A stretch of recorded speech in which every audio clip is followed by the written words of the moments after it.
Welcome to the Truman Charities podcast, a community of caring. I am Jamie Truman, your host.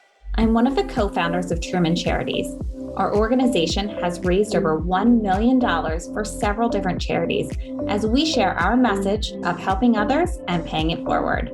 We plan to continue to educate our audience on the culture of giving. On this podcast, I will interview fellow charity founders, volunteers, sponsors, and other people in the community who will share their stories.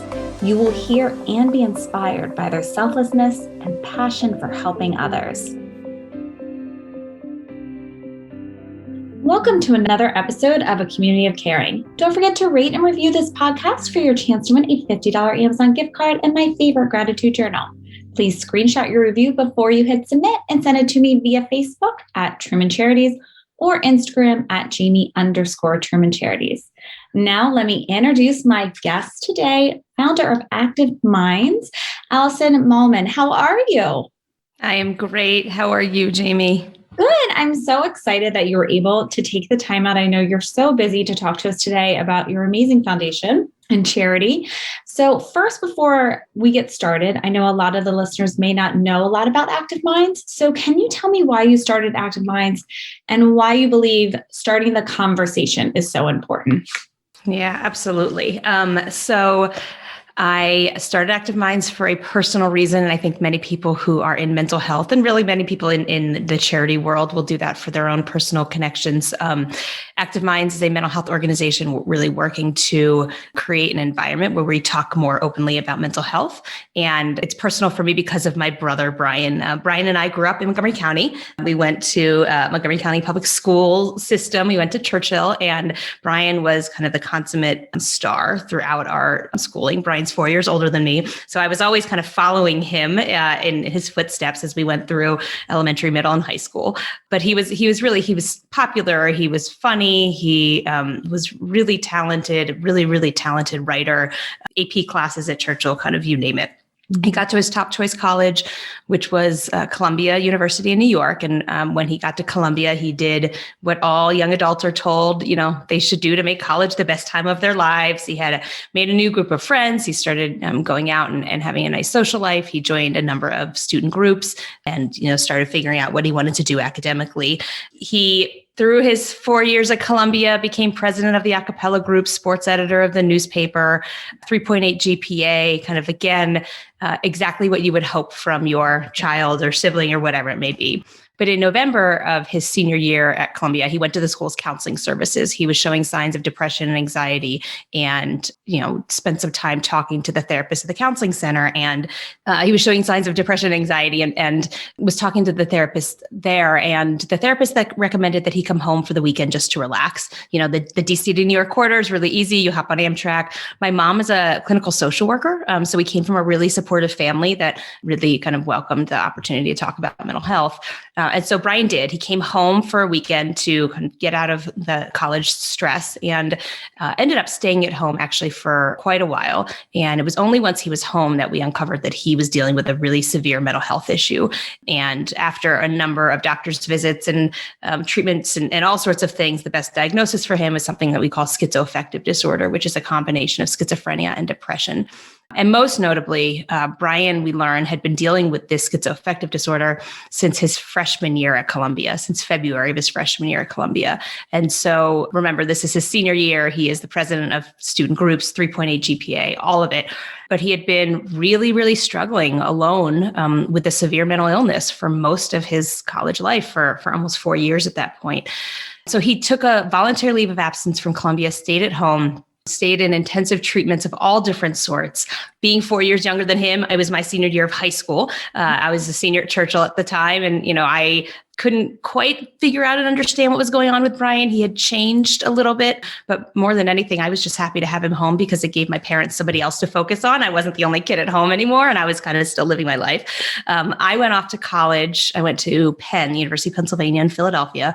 Brian was still at home. He had taken a couple of different jobs. He had taken up guitar lessons. He was really continuing to try to work on himself and invest in himself, and really through that, a lot of intensive mental health treatments.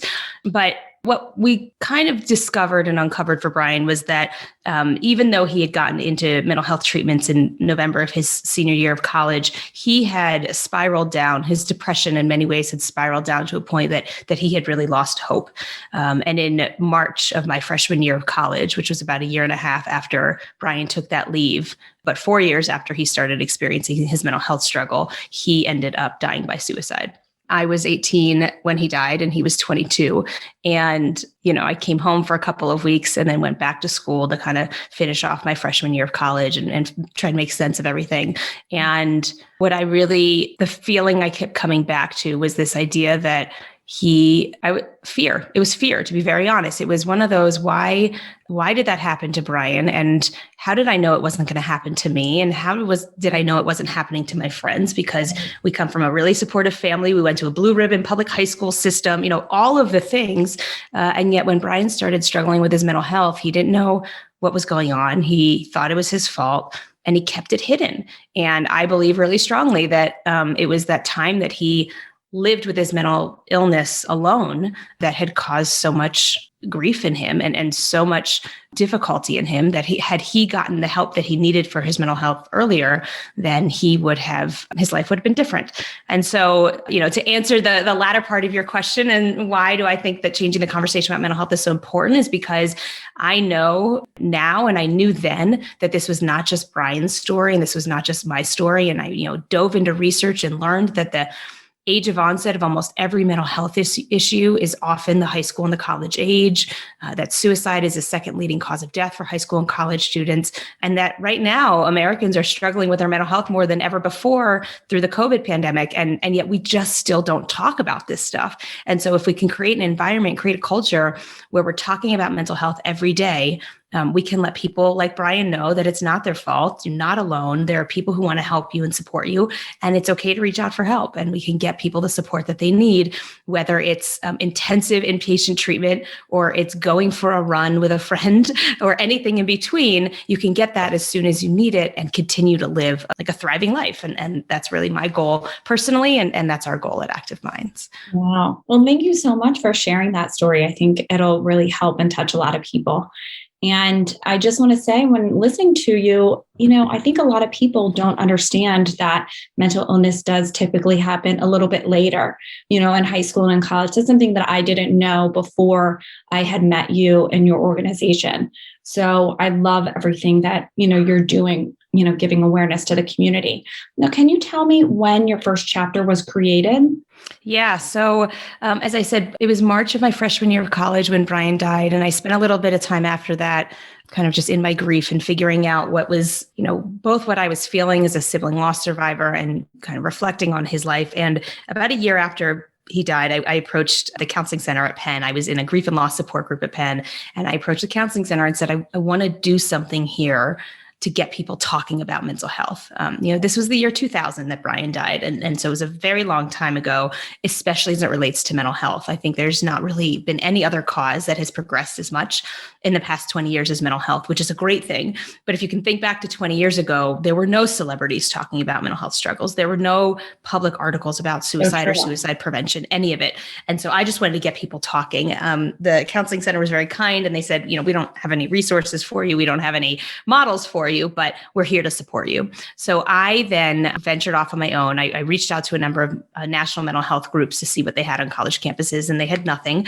And so I started the first chapter at my school, my junior year at Penn. And at the time it was called Open Minds. I changed the name to Active Minds after I graduated and found out that Open Minds was already trademarked, and I was living in the real world now and I had to deal with trademarks. So the first chapter was called Open Minds. It started in the beginning of 2001. I'm sorry, the beginning of my junior year. It was actually the end of 2001. And then, I went through the last 2 years of school leading Open Minds at Penn. And it wasn't until the end of my senior year that it kind of occurred to me that what I was doing in this mental health advocacy extracurricular world that I had created for myself could actually become a job. Because 20 years ago, if you were a psychology and sociology major, which I was, you learned how to go to graduate school. I mean, there was really nothing to do with those degrees, and there was no mental health advocacy as a field. And so it took me a while until the end of my senior year to realize that actually this could become my work and this could become a job. And so after I graduated from Penn in 2003, I decided to launch the nonprofit in order to develop and support other chapters of that student group at other schools. And really, more importantly, the idea behind starting these chapters was to mobilize my generation to talk about mental health differently than our parents and grandparents' generations had, because I saw very early on in Brian's struggle, and mostly after he died, how differently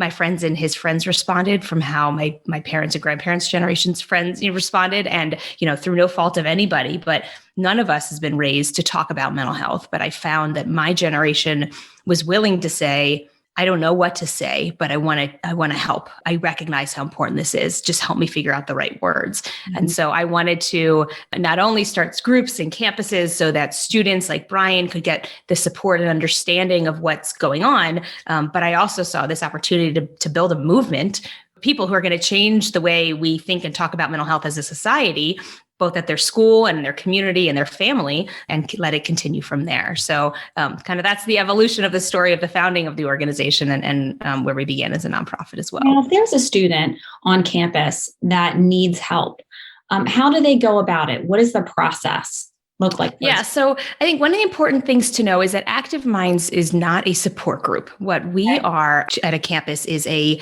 mental health education, awareness, and advocacy group. So Active Minds chapters, we now have just over 600 chapters in colleges and high schools across the U.S., built very similarly. Yeah, thank you. Built very similar to that model at Penn. And they are student groups that are planning events and trainings for their campus community around mental health, with the idea being, May is Mental Health Month. Let's talk about mental health in May. And let's also talk about it in June, because mental health doesn't go away and mental health struggles don't go away in June. And so we're going to do a panel discussion about mental health issues in the Black community, or we're going to screen a movie that has a mental health theme, and we're going to talk about that theme, and we're going to do that all year.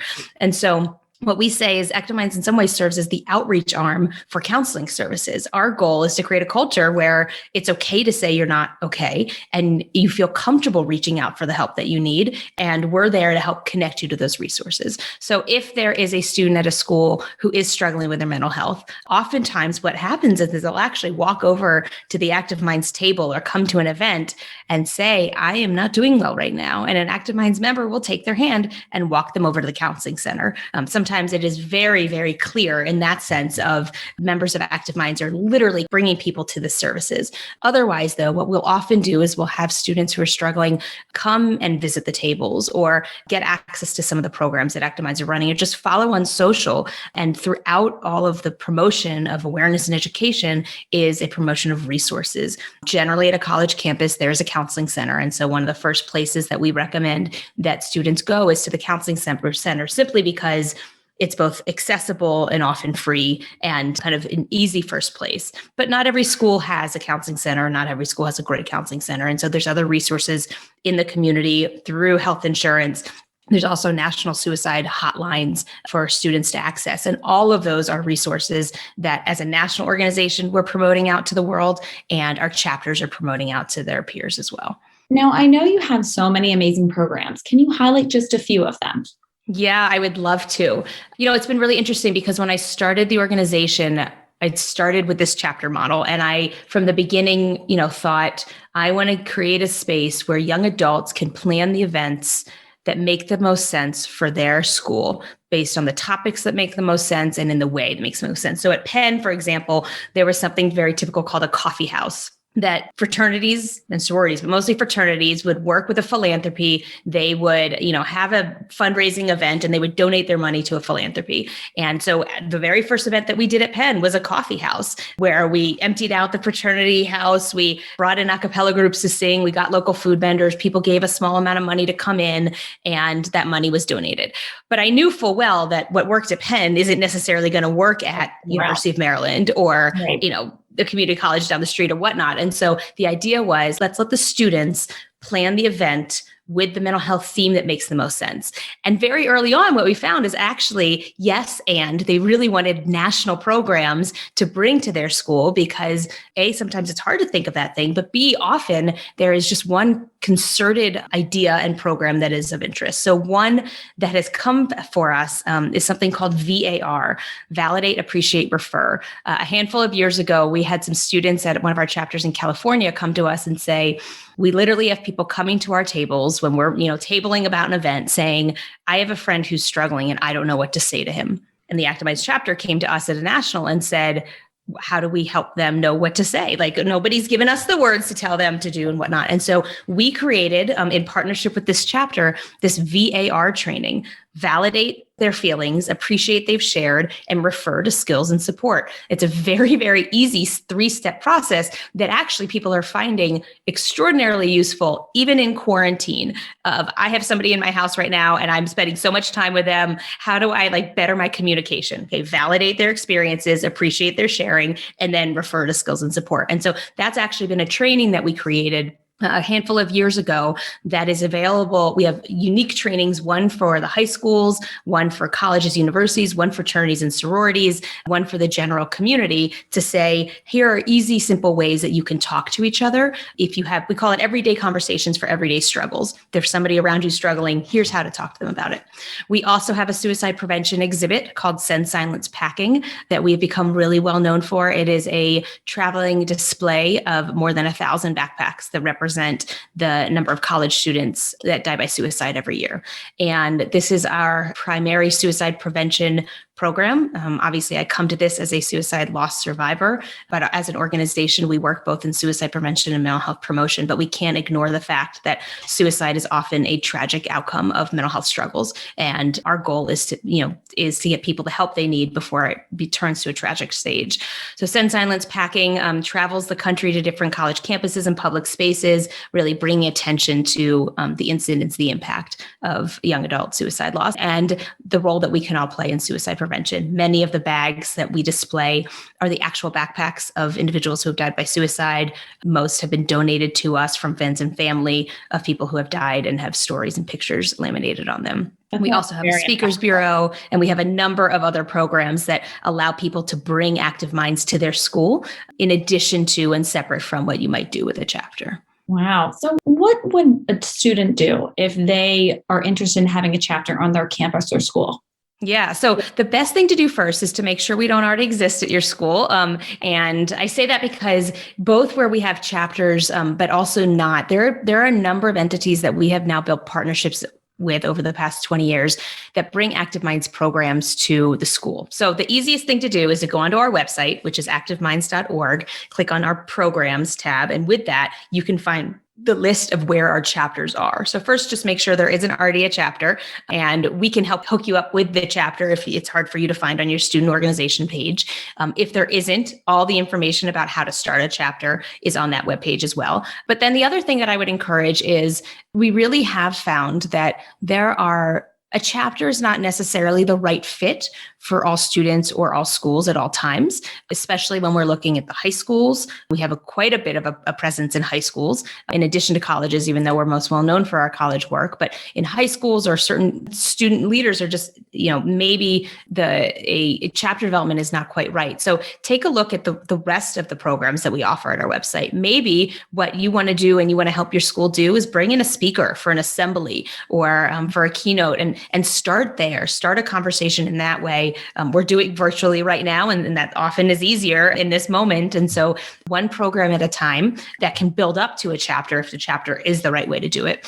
We also have partnerships with a number of fraternities and sororities, honor societies, as well as some athletic departments. And so you can also check to see if any of those groups at your school are already doing Active Minds programming and how you can hook in and how you can help. But the best way to start is just onto our website, find out if there's a chapter there first, and then explore a little bit more about our programming to figure out what might make the most sense for your school. And then all of our contact information is on the website for who the right person is at our small team to be in touch with for what program. Make it very easy on the website. So I don't think anybody will have a problem. So I'd love that. Now, how do you guys fundraise? Yeah, so we do a little bit of everything. We are almost entirely privately funded, and so we are working kind of out of the goodness of the hearts of the people who recognize that mental health is a topic to be explored. This has been my biggest challenge, to be very honest, over the past 20 years, because when you start an organization with the goal to kind of change the cultural norms around an issue, it's really hard to get people to give their money to something that has so much stigma around it, especially, early on with the organization, but even still today, I have to fundraise first by convincing folks that it's okay to give to mental health. And then convincing them that Active Minds is the organization to give to. Whereas, with many other causes, it's kind of okay, well, of course that's a good cause, but why should I support you? Mental health has been so stigmatized and such a difficult topic for people to talk about because it's unknown and it's also really personal, that it's been a big challenge. So we are doing everything under the sun. We, individual letters, major gifts. We have a couple of fundraising events each year. Some of our programs bring in funding for the organization, their fee-for-service program. So we're bringing in revenue in that way, foundation grants, corporate support now, you name it. And we're kind of exploring all of it. And, I'm thankful to say that the evolution of fundraising in mental health is changing, but there's still statistics that are showing that, a very, very, very small portion of philanthropic dollars goes towards mental health, especially as you look at the comparison of the incidence and the impact of mental health versus other health issues, and then the amount of philanthropy. We are still lagging behind. Oh, wow. So much because it's just still so stigmatized of a topic. Right. So if anybody's interested in mental health or think this is an important cause, please know that we can only do our work once folks are comfortable enough to give their funds to a mental health organization. Yeah. And we all value the funding so much. Now, this past year has obviously been, a little bit difficult for everyone. How have you guys been able to pivot and fundraise through the COVID situation? Yeah. So it's a really hard question to answer because I feel like we're still kind of in it. Right. True. I think we spent a lot of time pivoting our programming and evolving our programming to make sure that we were responsive to young adults as a whole with their mental health. And one of the interesting things of this year has been the more public recognition of the importance of mental health in a way that I feel like I've been kind of pounding on doors for the past 20 years to get people to pay attention to this topic. COVID brought on suddenly an eye-opening effect for America as a whole to realize just how important mental health is, because everybody started struggling with their mental health or saw their kids or their colleagues starting to struggle. Highlighted it. It really has. It really has. And so as a result, like every nonprofit, we've been riding the wave of purse tightening and then loosening and then tighten, like people unsure what to do with their money. We have had to cancel all of our in-person fundraising events and, turned our events virtual. They were a great success virtually, but a virtual event does not bring in the same revenue that an in-person event does. And so we've had to do that with 2 events in the past year. All of our programs that were fee-for-service programs, we had to cancel in person. And so those revenues were decimated. And we have just really doubled down on our individual giving and our major gifts, and really trying to demonstrate to our network and a larger network who might be paying attention to this right now that this field needs philanthropic dollars in order to be able to build and to grow. We have Active Minds has a presence right now at just over 1,000 colleges and high schools through our chapters and through our other programs. And so we're reaching a lot of young adults, but there are thousands more to reach. And we can only do it if we can build our team and our capacity to keep doing our outreach. And so, that's where we've had to really put our messaging over the past years in the individual giving, foundation giving. And, we've been pleasantly surprised in some areas and obviously understandable that fundraising has been limited in other areas. And so we're just trying to do our best through this right now. Well, as things are starting to open up, and we're hoping, and we're very hopeful, and I think a lot of other organizations are too, that you're going to be able to have some in-person events come fall. Now, can you tell us a little bit about your DC casino night that you plan to have in October? Yes, I would love to. So every fall, we have a DC casino night. We are going on, I want to say 6 or 7 years at this point, though don't quote me on that one. And that is our biggest annual fundraiser. We have one in DC and one in New York each year, but the DC one always is bigger than New York. So we are planning, our fingers are crossed that we are going to be able to be in person this year. It is October 1st at Woodmont Country Club, where we've done it the past number of years. And it is exactly what it sounds like. It is a fun night of play casino games. It's nothing with using real money, but you have the opportunity. We work with vendors that really teach you how to play casino games if you don't know how to, alongside ample food and drink. And it's a party. And our idea is mental health doesn't have to be a down topic every time we talk about it. I have a very, very personal and tragic story. And also I can talk about mental health, and I need to talk about mental health every day with my 7-year-old kid who is having a bad day. And so let's actually celebrate the fact that we can make change. Let's celebrate the fact that we can talk about this every day. And let's come together for a good time. So October 1st, hopefully October 1st in person at Woodmont.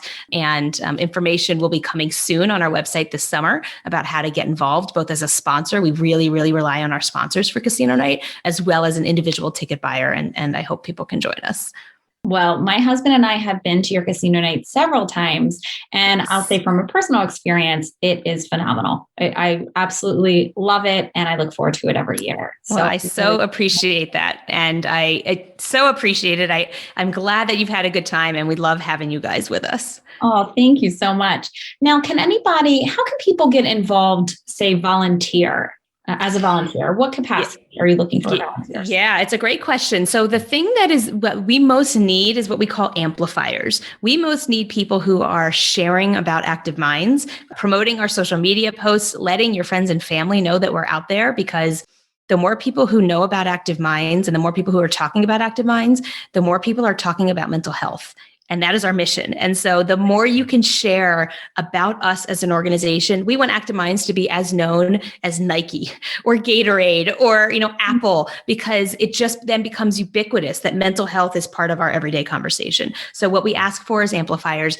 Follow us on social and share our posts that are meaningful. Let your children or your colleagues know about the programs that they can bring to their school. I haven't even talked today about all the growth that we've seen in workplaces thus far, especially in this past year. We've brought a number of our programs and trainings to workplaces. And so if you are at a place and have the opportunity to bring a VAR training to your workplace, or have a training that for managers as to how to talk to their employees about mental health, that is the best way that volunteers can get involved in our work, share our name, share our programming and our messaging and our mission, because that then gets the world talking about mental health in the exact way that we're hoping.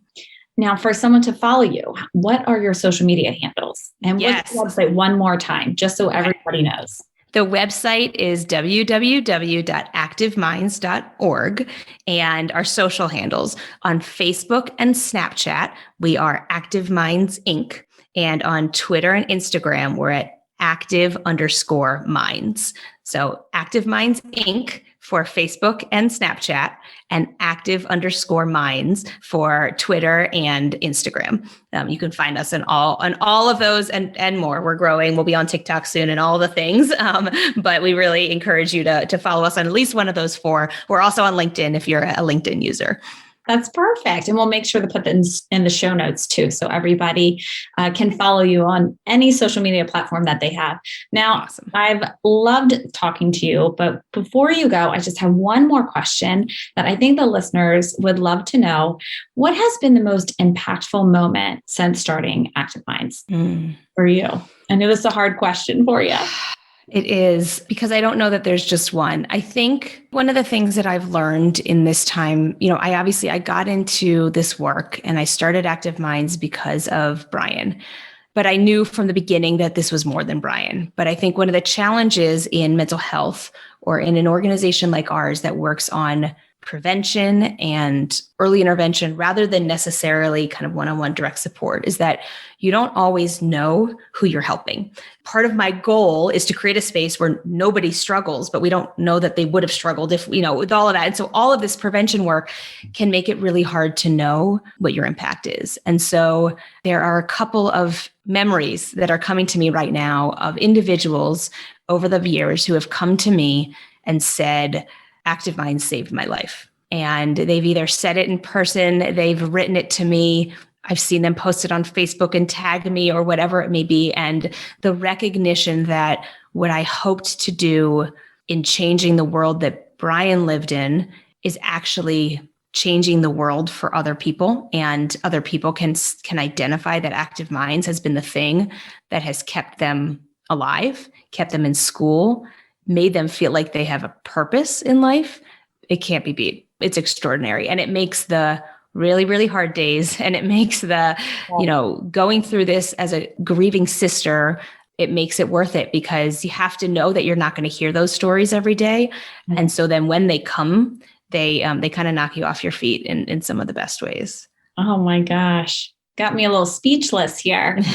That's so like heartwarming, and it makes kind of all the, as you said, like all the hard work and kind of all, beating down doors, trying to get this going, just makes it all worth it. So I have appreciated all of your time. I know you're so busy, and I cannot wait for your DC Casino night. And I hope that, there's a lot of listeners now that are wanting to get involved and are just going to, rally around the Active Minds and help you out as much as they can. So thank you again, Allison, so much for being with us today. And thank you for the listeners for tuning in to another episode of A Community of Caring. So until next time. If you would like to learn more about our organization, please follow us on Facebook at Truman Charities or Instagram at Jamie_Truman Charities, or check out our website, trumancharities.com. I hope you enjoyed listening and hearing stories of selflessness and caring. Thank you so much, and I will see you next time.